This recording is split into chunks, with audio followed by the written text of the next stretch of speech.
What's going on, guys? Welcome back. Welcome back. Why do I always say that? I have no idea. Uh, but anyway, I want to talk to you guys today about one of my favorite businesses. Now, you guys know by now that I'm not a big fan of like active businesses that requires you to do all that work and all that.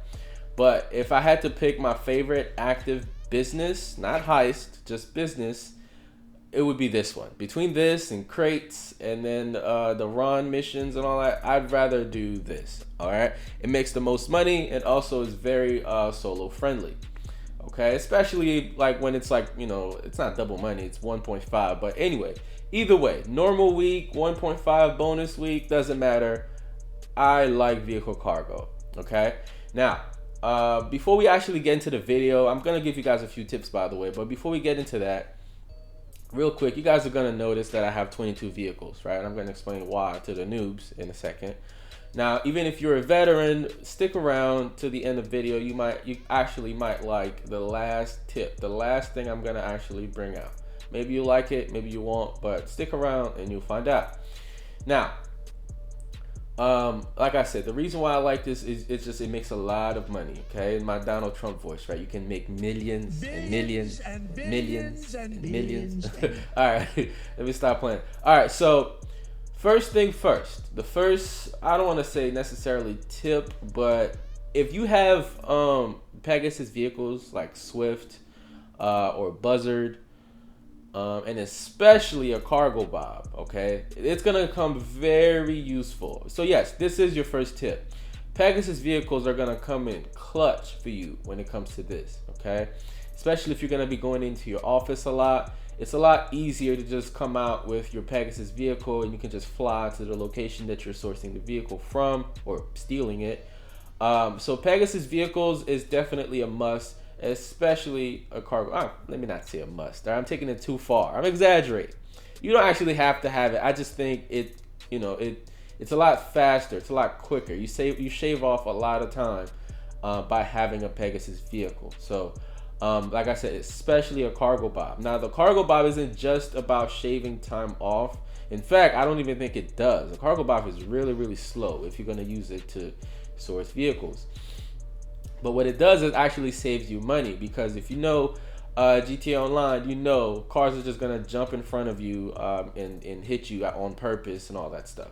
So definitely. Now, if you don't own a Cargobob, okay, there are certain places, certain little airports, little areas that you can go and check on throughout your session, and you're gonna find free Cargobobs that you can steal. All right. Usually it'll say Marines on the side of it.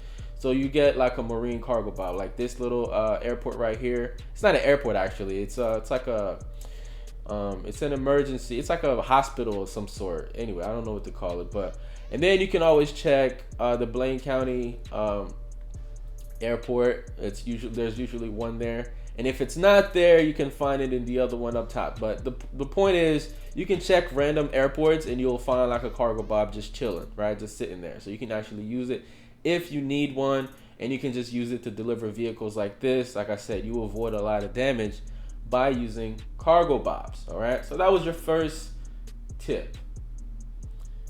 Second tip, okay, is your setup. If you have a Terabyte, okay, this is mostly for people with Terabytes. I understand not everybody's gonna have a Terabyte, but that would be your second tip. Your second tip is this: you can actually, call your Terabyte and have it parked right next to your vehicle cargo. And the reason for that is you can't actually source missions from your vehicle warehouse. You can only actually sell.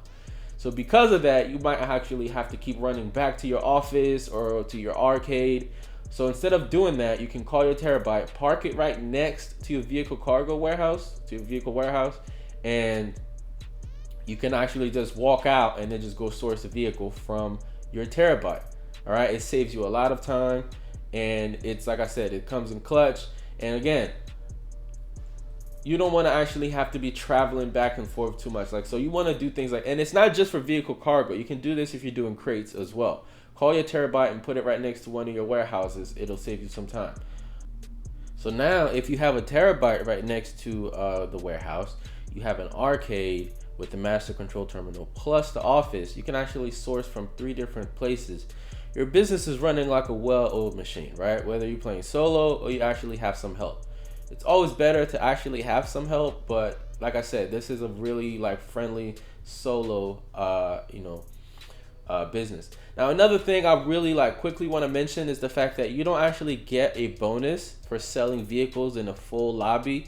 So don't try to be a hero and go, there's no reason, right? I'm usually will tell you guys, yeah, go ahead and sell in the full lobby to make extra money, even though it is, risky. But if you're not gonna get paid to do it, what's the point, right? So if you can do your little tricks or whatever, I know you guys have little tricks that you do to get into solo lobbies, do it and get your money. All right, moving on. So third tip, how to get only top range cars. Now this might be the most important tip, right? Now I do have one extra thing I'm going to show you guys, so don't click off yet, but this is the best. Literally, this is the most important one. Now if you guys notice, there are standard range, mid-range, and top range cars. Now top range is the one that makes the most money. Okay, now there's a little trick that you can do that is going to allow you to only source top range cars. Now how this works is the game doesn't allow you to actually source the same car back to back or same car twice, basically. So what you do is every time you get a standard range car, you keep it in your garage. Every time you get a mid-range car, you keep it in your garage. Don't sell them. Do not sell them. I know it's gonna sound like it's kind of crazy because you're supposed to be selling cars to make money. Trust me on this. Trust me. Every standard one you get, don't sell. Every mid-range you get, don't sell. What's gonna happen is eventually all you'll be sourcing is top range. Because now remember in the beginning of the video, you guys saw that I had 22 vehicles in my garage, right? That's always gonna be there. I'm never selling those. So, and I've had it set up like this for years. So anytime it's double money or 1.5 bonus, whatever, my 23rd car is going to be a top range. My 24th car is going to be a top range, and so on and so forth. Now, it used to be like 10 and 10, 10 standard, 10 mid-range, if I'm not mistaken. And then the next one's going to be top range. But I think they added a couple extra cars in it somewhere along the lines. And so, but again, rule of thumb is every time you get a standard one, don't sell. Every time you get a mid one, don't sell. And then you're gonna notice every time you get a new car after that, it's gonna be top range. Now you want to do top range because again, as you guys just saw, if it's normal money, you can make up to $80,000 for it for top range. If it's money and a half, I think it's like 120,000. That's if there's like no damage or anything like that. So like I said, trust me on this, okay? Just make sure you do exactly what I just said, and then from that point on, every car you source will be top range. So now every car you sell, you're gonna make at least 100,000 to 120,000, if not more, when it's when it's like a bonus week. When it's not a bonus week, you can make up to $80,000, which is still a lot of money. All right, so and you sell 10 of these, you pretty much at $800,000. So like I said, it's trust me on this. This is what you actually have to do. Like if you don't do nothing else I said in this video, this is the one you should follow. And like I said, you do this, you follow these tips, you're gonna make millions and millions and millions. All right, my Donald Trump voice is like horrible. All right, so moving on. I got one extra tip for you guys. All right, I'm not even gonna call it necessarily a fourth tip, although I could, but let's just call it 3B. I think number 3 is a good number to actually stop on. I don't want to do like 4 tips, man. All right, so let's just do 3B. Now this one is, like I said, a lot of people probably don't know about this. So it's inevitable, right? Some steal missions are you're gonna get a lot of damage on. So I'm just gonna show you guys.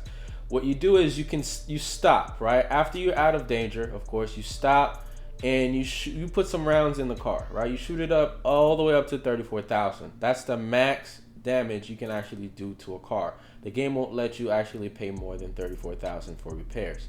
Now, but we're not gonna pay 34,000 for repairs, and you guys are gonna see how. All right, so you stop midway, you shoot it up, get it all the way up to 34,000, right? Let's say it was up to 20,000. You don't want to pay 20,000, so you shoot it up 34,000. All right, you guys get it, right? Now you don't go to the yellow circle. You just get to as close to it as possible without actually going into it. You get out. Now you go and get a heavy vehicle, right? You can use an SUV, you can use a Night Shark, an Insurgent. Doesn't matter. You need something heavy so you can just push the car forward into the yellow circle. Now, because you're not in the car, it's not going to deliver it, but the car is actually standing on top of the yellow circle, and you guys are going to see why. Okay. Then you walk up. Then you walk towards the car, and now use a pistol for this last part. Okay, because you're gonna basically get the car on the brink of explosion, but not quite, right? Now, when it gets on the brink of this explosion, instead of 34,000, it's gonna say 0. Once it does that, once it says that, you have like 3 seconds to get in the car because it's gonna be smoking. It's about to blow up. You got to jump in the car, and because it's already on the yellow circle, it would say deliver, and you pay $0. Kind of like a glitch, but again, now this isn't something you should do with every mission because you'll just be wasting time. It does take time, but like I said, on the rare occasion that you actually take on too much damage, this is something you can actually do to avoid paying those hefty repair costs.